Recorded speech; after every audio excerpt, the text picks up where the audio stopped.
국어가 즐거워지는 선영쌤의 국어교실. 안녕하세요. 오늘은 비문학 공부 방법에 이어서 문학 공부 방법을 다뤄보려고 합니다. 비문학 같은 경우 내용 일치 문제나 글에서 추론할 수 있는 내용 찾기, 문지 전개 방식 등을 묻지만 문학은 화자의 정서, 표현법, 서술상 특징, 독자의 적절한 감상 등을 묻습니다. 비문학이 지문에 대한 논리적이고 정확한 이해를 하는 것이 중요하다면 문학은 작품의 상황과 정서, 표현법을 적절하게 파악하고 감상하는 것이 중요한 것이죠. 비문학에 비해 문학이 어렵게 느껴지는 학생들 같은 경우 함축적이고 추상적인 언어를 구체적이고 실질적인 자신만의 언어로 바꾸는 것에 어려움을 느끼는 경우가 많습니다. 특히 시에서 그런 어려움을 느끼는 학생들이 많죠.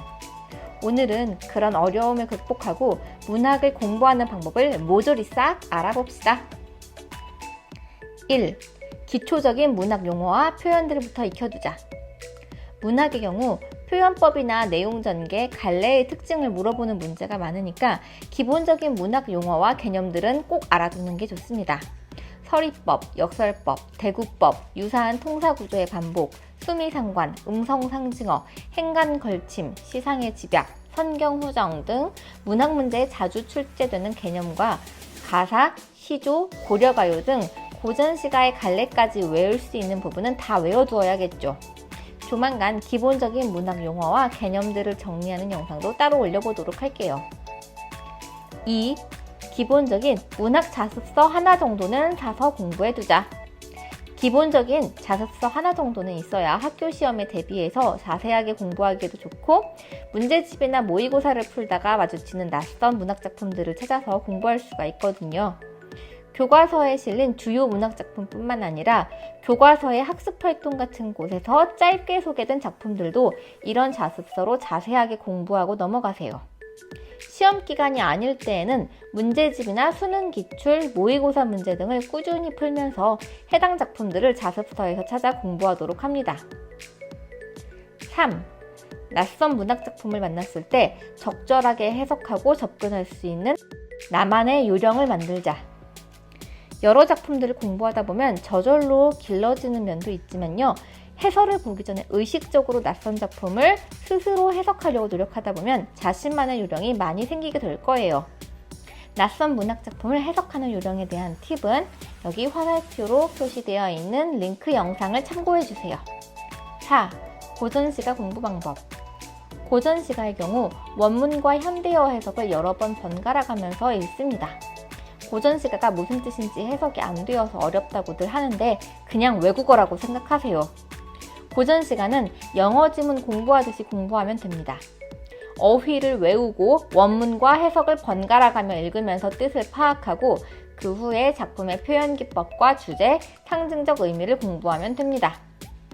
하지만 처음 보는 고전시가라도 연철을 분철로 만들고 아래아를 아로 읽기 등 고전시가를 읽는 몇 가지 요령을 알면 어느 정도 해석할 수 있어요.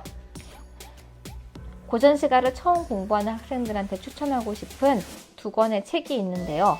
먼저 첫 번째는 고전시가 단박에 끝내기입니다. 고전시가와 관련된 여러 문학 용어와 기본적인 개념들을 소개하고 있어서 고전시가에 대한 기초 지식을 쌓기에 좋습니다. 만화로 있는 고전시가는 유명한 고전시가들을 재미있는 만화를 통해 쉽게 공부할 수 있도록 도와줍니다. 만화를 통해 어렵지 않게 고전시가에 대한 배경 지식을 쌓을 수 있어요. 5. 현대시 공부 방법. 현대시 공부의 기본은 낯선 작품에 대한 접근 능력 기르기 플러스 배경 지식 기르기입니다.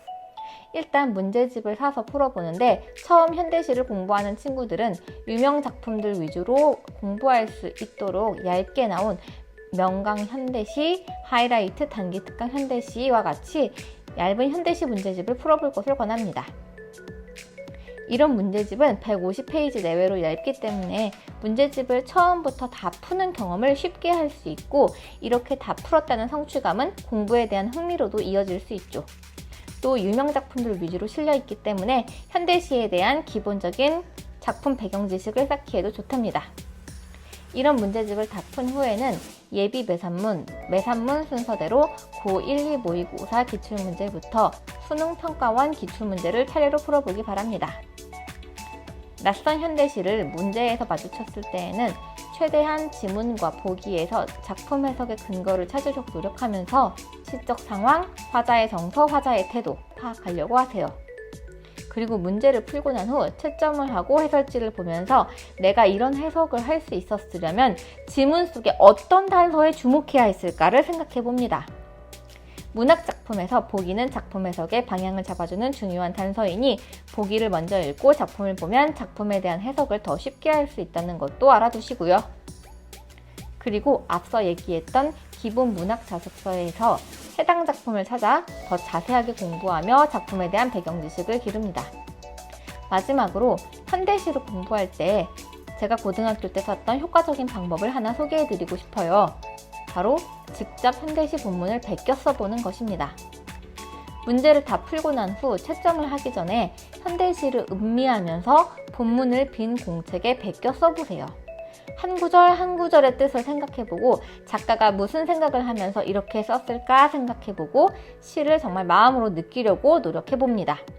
그렇게 베껴 쓰면서 시를 충분히 음미하고 난 후에 다시 풀었던 문제를 보면 문제의 답이 다르게 보이기도 한답니다. 이 과정을 거친 후에 해설지를 읽어보세요. 베껴 쓰면서 시를 음미하기 꼭 한번 해보세요. 정말 강추하는 공부 방법이랍니다. 6. 소설 공부 방법. 소설도 현대시와 마찬가지로 예비 매산문 순서대로 고1, 2, 고2, 고4 기출부터 시작해서 수능 평가원 기출 문제를 풀어보는 것을 추천합니다.